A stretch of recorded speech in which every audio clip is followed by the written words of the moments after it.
ভরা এক সুন্দর রাতের আকাশ, কাজও ঠিকভাবে করতে পারো না, সেই নিয়ে মা দিনরাত চেঁচিয়ে যায়। কিন্তু চিন্তা নেই, ডোন্ট ওয়ারি। কথায় আছে না, যদি সত্যি মন থেকে কিছু চাও তাহলে পুরো বিশ্ব ব্রহ্মাণ্ড সেটা তোমাকে পাইয়ে দেওয়ার জন্য লেগে পড়ে। তো এই চাঁদ নিয়ে আসার কাজে তুমি একা নও।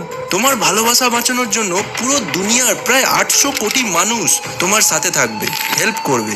তো কি মনে হয়, পুরো দুনিয়ার মানুষ মিলে একসাথে চাঁদকে টানলে এটা পসিবল হবে? আদৌ কি এটা প্র্যাকটিক্যাল? সায়েন্সের ভিত্তিতে আজ এটাই অ্যানালিসিস করে যা বলতে চলেছি, শুনলে সত্যি হতবাক হয়ে যাবে সবাই। তো চলো শুরু করা যাক আজকের এই অদ্ভুত অ্যান্ড অ্যামেজিং ভিডিও। ফার্স্টে যে চাঁদকে টানার কথা ভাবছো, একটু সেটার ডিটেলসও জানা দরকার। কত বড় দড়ি লাগবে, কত স্ট্রং দড়ি লাগবে। তো চাঁদ পৃথিবী থেকে 3,84,400 কিলোমিটার দূরে আছে। আর যখন চাঁদ পৃথিবীর সব থেকে কাছেও থাকে না, তখনও এর দূরত্ব থাকে 3,62,600 কিলোমিটার। এছাড়া এর রেডিয়াস 1737.4 কিলোমিটার, যেটা পৃথিবীর সাথে তুলনা করলে এটা পৃথিবীর মাত্র 27%। কিন্তু এটাই সব নয়, এর মাসও তো জানতে হবে আমাদের। সো চাঁদের মাস হলো 7.342 ইন্টু 10⁻22 কেজি, যেটা পৃথিবীর তুলনায় মাত্র 1.2%ই কেবল। যদি আমরা চাঁদকে টেনে আনতে চাই, তাহলে সবার আগে তো আমাদের চাঁদকে একটা শক্ত মোটা দড়ি টাইপের কিছু দিয়ে চারদিকে ভালোভাবে বাঁধতে হবে। আর সেই দড়ির সাইজ এতই বড় হতে হবে যে সেটাকে যাতে পৃথিবীর সব মানুষ ধরতে পারে। শুধু তাই নয়, সেটাই 3,84,400 কিলোমিটার অব্দি গিয়ে আবার চাঁদের চারদিকে এক পাক দিয়ে সেটাকে বাঁধতেও হবে। চলো ধরে নেওয়া যাক এই দড়ির সাইজ 4.5 লাখ কিলোমিটার হলেই হয়ে যাবে। তো এবার প্রশ্ন হলো, আমরা কি এত বড় দড়ি বা কেবল বানাতে পারবো? আমার মনে হয় যদি আমরা একদম সিদ্ধান্ত নিয়ে নিই, তাহলে পৃথিবীতে এত বড় লেন্থের কেবল বানানোর মতো রিসোর্স তো এনাফ আছে। মানে এটা বানানোই যায় যদি আমরা একদম একমত হয়ে ডিসিশন নিয়ে নিই তো। কিন্তু ওয়েট, এখানেই আসছে ফার্স্ট বাধা। এত বড় কেবল পৃথিবীর গ্র্যাভিটির বিরুদ্ধে নিয়ে গিয়ে চাঁদের চারদিকে বাঁধা কি পসিবল আদৌ? আর কি বা গ্যারান্টি আছে যে এটা মাঝ রাস্তায় ছিঁড়ে যাবে না? বলে রাখি, এরকম মাত্র 1 কিলোমিটার কেবলের ওজন প্রায় 50,000 কিলোগ্রাম অব্দি হতে পারে। মানে এরকম 1 কিলোমিটার লম্বা কেবলও এই মুহূর্তে স্পেসে নিয়ে যাওয়ার মতো আমাদের কাছে কোনো রকেটই নেই যে এই 50,000 কেজির ভারী কেবলকে নিয়ে যেতে পারে।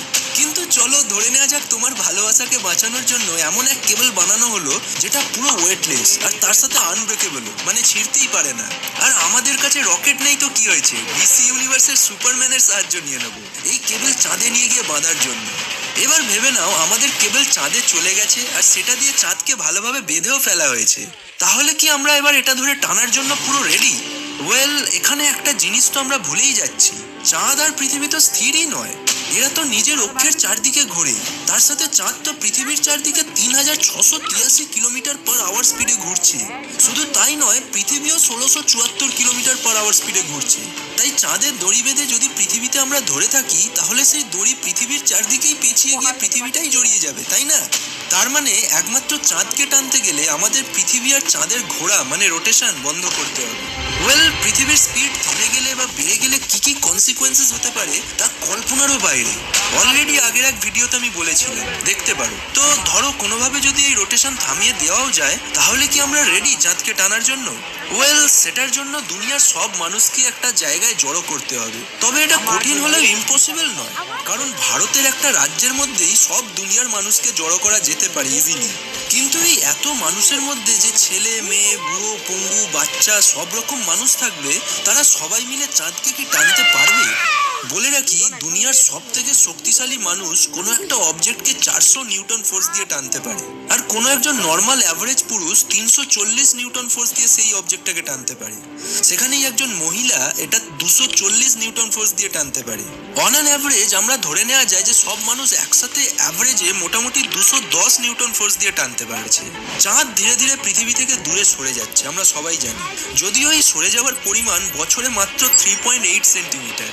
চাঁদের এই দূরে সরে যাওয়ার কারণ এর পৃথিবীর ওপর অ্যাপ্লাই করা টাইডাল ফোর্স, যেটার জন্যই আমাদের পৃথিবীতে সমুদ্রের মধ্যে ঢেউ ওঠে।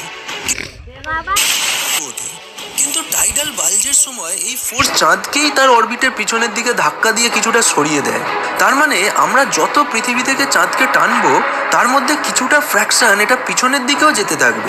ক্যালকুলেশন করলে বোঝা যায় যে যদি আমরা পৃথিবীর সব মানুষ মিলেই 1,68,000 কোটি নিউটন ফোর্স দিয়ে চাঁদকে টানতে থাকি, তাহলে এটা প্রতি ঘন্টায় মাত্র 400 মিটারই পৃথিবীর দিকে আসতে থাকবে। মানে 24 ঘন্টায় মানে একদিনে 9.6 কিলোমিটার পৃথিবীর কাছে আসবে চাঁদ। একদিনে এটা মানে 365 দিনে এক বছরে এটা প্রায় 3504 কিলোমিটার পৃথিবীর কাছে আসবে। কিন্তু টাইডাল ফোর্সের জন্য এটা কিছুটা পিছনেও সরে যেতে থাকবে, তাই সেটাকে ধরলে মোটামুটি 2100 কিলোমিটারই কাছে আসবে এটা এক বছরে। মানে এক বছরে যদি 2100 কিলোমিটার কাছে আনতে পারি, তাহলে চাঁদ পৃথিবী থেকে 3,84,400 কিলোমিটার দূরে আছে। ততটা ডিস্টেন্স কভার করতে তাহলে কতদিন লাগবে? ভিডিওটা পজ করে ক্যালকুলেট করো, সিম্পল হিসেব। তো হিসেব করলে দাঁড়ায় সেই অনুযায়ী আমাদের কন্টিনিউ সমান ফোর্সে 184 বছর ধরে ওই দড়ি টানতে হবে। মানে তোমার ভালোবাসা বাঁচাতে গিয়ে যা করতে হচ্ছে তা পৃথিবীর সব মানুষের পক্ষেই খুবই কষ্টদায়ক হয়ে উঠছে। 184 বছরে তো তোমার আর তোমার গার্লফ্রেন্ডের নাতির নাতির নাতি হয়ে যাবে। ও ওয়েট, নাতি কোথা থেকে আসবে? তুমি আর তোমার জিএফ আর বাকি সবাই তো এখন দড়ি ধরে চাঁদকে টানতে ব্যস্ত।